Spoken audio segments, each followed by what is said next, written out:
being able to generate more than 90% equivalent of the net sales proceeds. And that, by the way, is done through a third-party lender relationship that's established. Okay. And the seller doesn't even have to qualify for the loan.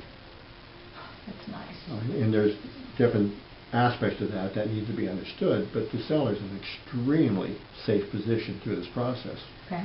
But the net effect is that by getting that money up front and close of escrow tax-free, that gives them the ability to take all the time that they want, together with your guidance, to properly buy another piece of real estate at the proper price, rather than being at the mercy of the seller, and with them not being very cooperative, knowing that you have a clock ticking to qualify for that deferral. Mm-hmm. Well, now you don't have that burden on you as a seller.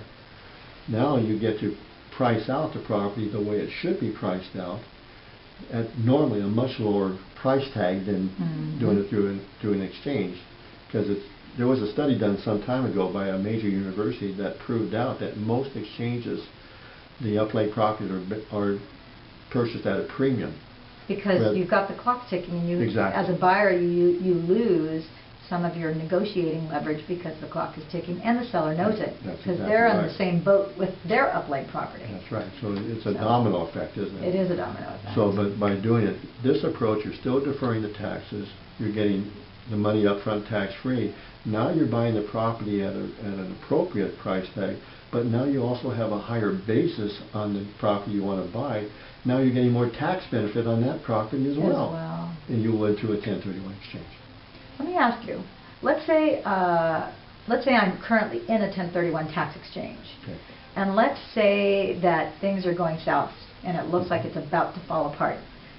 Could we use the C453 to rescue my transaction so that we can still pull the trigger and buy Absolutely. and sell what we want? Absolutely. It's a simple substitution for the accommodator. Is there any penalty for, if I have a 1031 that's falling apart, is there any kind of penalty or extra fees as a result of my using this applying this tax code? No, there wouldn't be.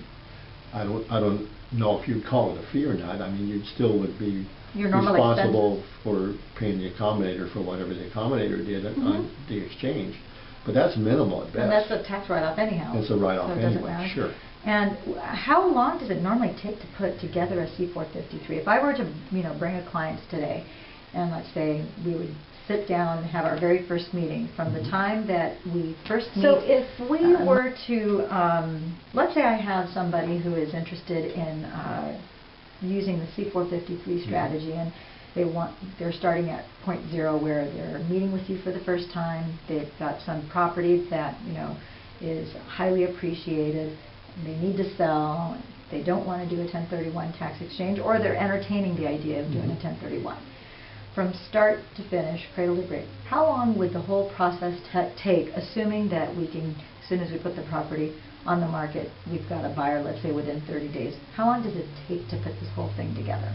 Well, first of all, by doing the pre-sale tax income analysis, I can literally knock that out within 24 hours if necessary. 24 hours? 24 hours from the time I get the information I need. Okay. Right. Part of that information, although it's mandatory, it's preferable that I also get a copy of the seller's complete tax return. Their most Naturally. recent. For number one, I like to cross-reference the information and make sure that the information on the information sheet that I asked to be completed on the property is accurate. Secondly, I look at the tax returns also from the viewpoint of, is there a way of mitigating ordinary income taxes? I did a recent one, and we were able to demonstrate to the client how to mitigate their ordinary income taxes by 68%. 68%? Just by reviewing the tax returns and showing them how to reallocate poor yielding assets into something that's supported by tax law to be able to accomplish that. You lowered their tax bill by 68%? Yes.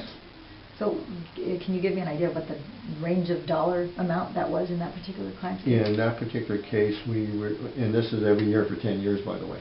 Wow. It's just using Section 42 of the code, having to do with a thing called tax credits.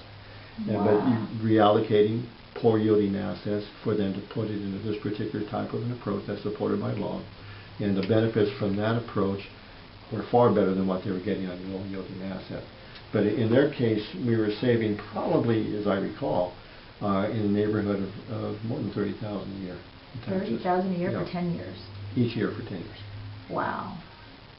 So it's normally beyond just looking at the capital gains issues, at least from a macro viewpoint that I like to explore things on behalf of the client. But normally, from the time that I get the information, I can normally finish the analysis, if I needed to, within a 24-hour period. We can get together with the client, with the seller, review everything, let them know what their options are.